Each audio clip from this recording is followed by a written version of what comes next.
Hi guys, so today we're going to talk about the period right after World War I. You remember the Great War, the war to end all wars, the war that did not end all wars, the war that just ended in 1918 before we had more wars.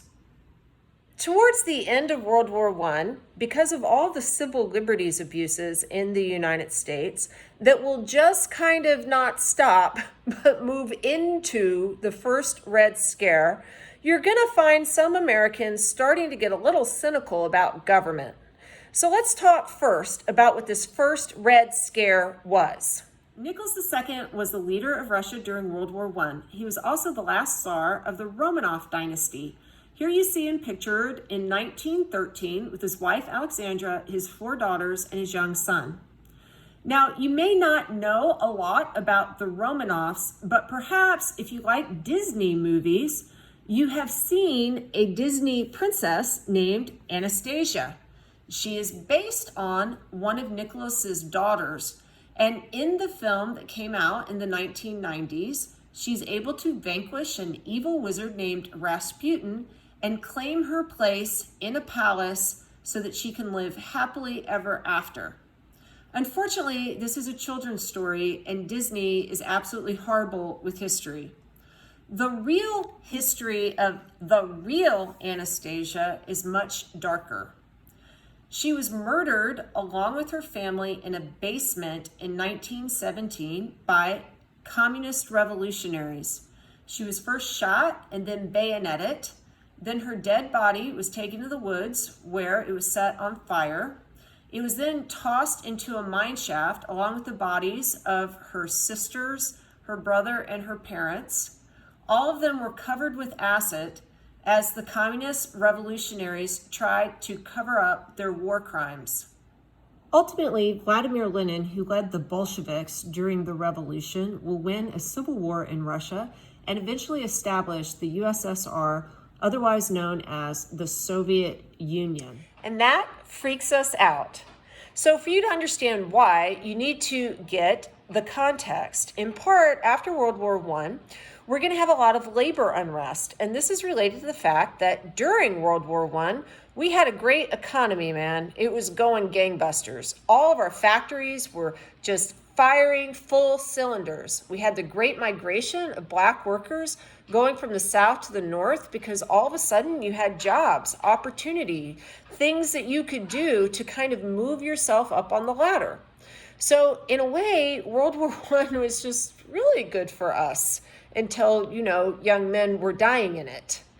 So after World War I is over, we no longer have the demand for all the things that we're making. So we're going to need to kind of collapse some of the factories because the demand collapses, and that's going to throw some people out of work. Plus, you've got soldiers that are coming home, and they're going to displace some of the workers, and no one's very happy. You have a job one day, then you don't have a job. That's not cool.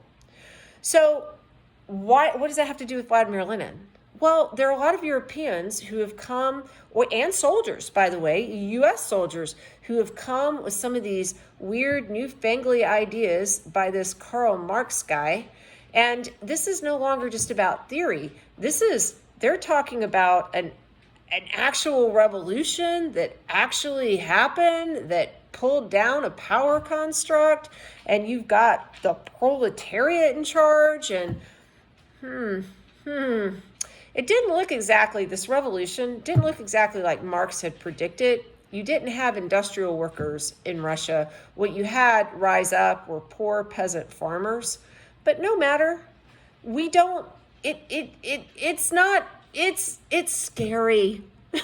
Okay. Now, the first Red Scare is not going to be a shining moment in U.S. history. It's going to be rather reactionary. But I am going to argue that from the beginning, communism was counter to American culture. And why do I say that? Well, the U.S. is built on an individualist ethos. And what does that mean? The individual is sacrosanct. What does that mean? The individual is important. The individual has natural rights. The individual is created equal to all other individuals. Okay? So if you're unhappy with your lot in life, pull up your bootstraps, go west, young man. This is about individual liberty and freedom. In the communist state, you have a collective, and it works differently. It's more like a hive of sorts. The individual does not matter as much. The collective society matters more. It trumps individual rights. It trumps individual needs. Everything is about the sustaining of the hive. Just think about like a little worker bee going out and collecting its pollen and coming back and making honey in the hive. If the worker bee happens to run up against someone's windshield, well, that's too bad for that bee, but it doesn't really matter. The hive is safe. Now, you can say, but Professor Lane, wait, we're like cogs in a machine in the capitalist system. Don't individuals get ground up? And hey, by the way, haven't we sometimes kind of violated individual rights in our country? And I'm going to say yes. Yes to both of those. Absolutely. We're talking about culture here, though. So you have things like alienation within a capitalist system. That was a byproduct. It wasn't the goal. You have issues like our original sin, slavery. Total violation of individual rights. But y'all, slavery had always existed. It was within the United States that it started to be questioned. By 1777, just a year after the Declaration of Independence was issued, Vermont outlaws slavery. Why? They cannot square that circle. It's all men are either created equal or they aren't. And if they are, you can't enslave them. This will be a driver in the debate about slavery, and freedom's going to win. So what is the highest power in a communist state? The state. So the hive. The state gives people rights. They define people's rights. They tell you what is what. How about in the United States? From whom or what do Americans say they get their inalienable rights? These natural rights that should not be violated? Well, let me think. All men are endowed by their Creator with certain inalienable rights, that amongst these are life, liberty, and the pursuit of happiness. Y'all, the United States is built in part on a foundation that is steeped in Judeo-Christian ethics. So that's kind of something that you have to recognize if you're going to be historically accurate. But this Creator, this isn't the thing. That is not the point that I want you to get something about Christianity or anything like that. What I want you to understand is that the founding fathers were putting natural rights outside of the state. They were looking towards something. Many of them would have thought of this as a God. And by the way, they would have viewed that God in different ways. Thomas Jefferson, who's the writer of the Declaration, I think it's reasonable to say was a deist.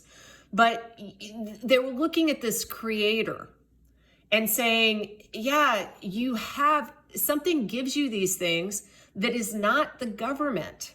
So what does that mean? The social contract that you have with the government in the United States is for the government to secure your natural rights, not to give them to you. You have them already. So if the state violates your natural rights, you can get rid of the state. It's not the same in the communist system. The state, the hive, is the end all be all. Can you see how this is a massive difference? And this is something that's going to be massively highlighted as we commence with the 20th century. But back to the first Red Scare, which is reactionary and no good, because in part the state is going to trample on individuals all over the place. Again, there's a lot of social unrest directly after World War I as displaced workers go on strike. You've got pacifists, socialists, anarchists, some actual communists, all who look like Reds. Communists are Reds, but all who look like Reds who seem to become a threat to the United States of America. Keep in mind, these strikes are extremely violent in urban centers, and there is no calm. So this includes people who are upset about treatment during the war or spiking unemployment after the war. So they have some real grievances. But U.S. Attorney General A. Mitchell Palmer is going to take note of a series of bombings in 1919 that seem to target capitalists and people in power. So, for example, John Rockefeller gets a mail bomb. And that is certainly not good. And the obvious suspects are all of these people who are agitating in the streets.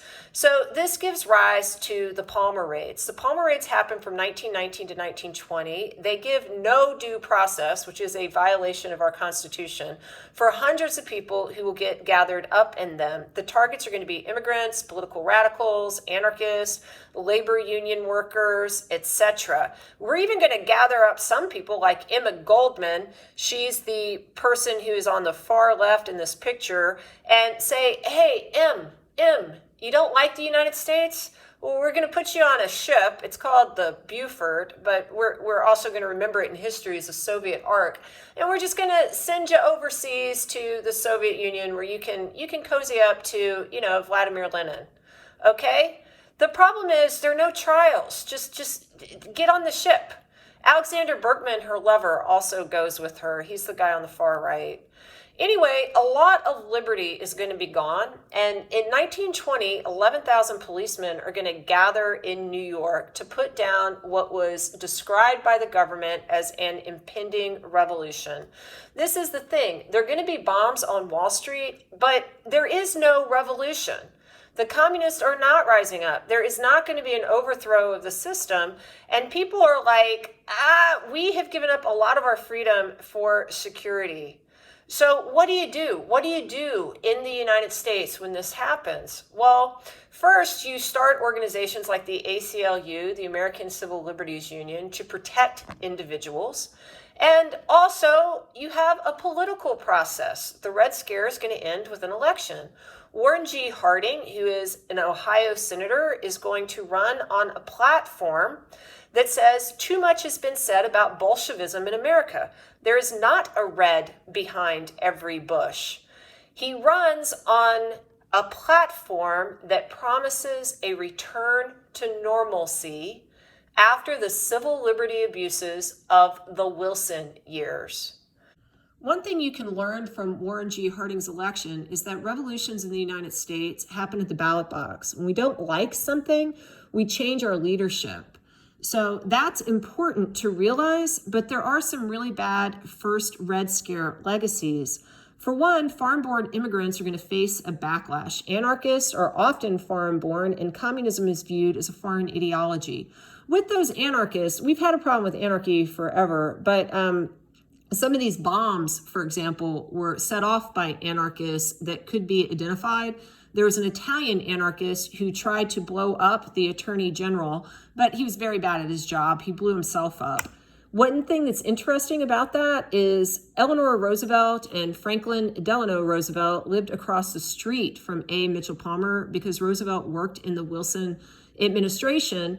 And this anarchist had accidentally blown himself up right before they were walking home from a dinner out. So that made quite an impression on them.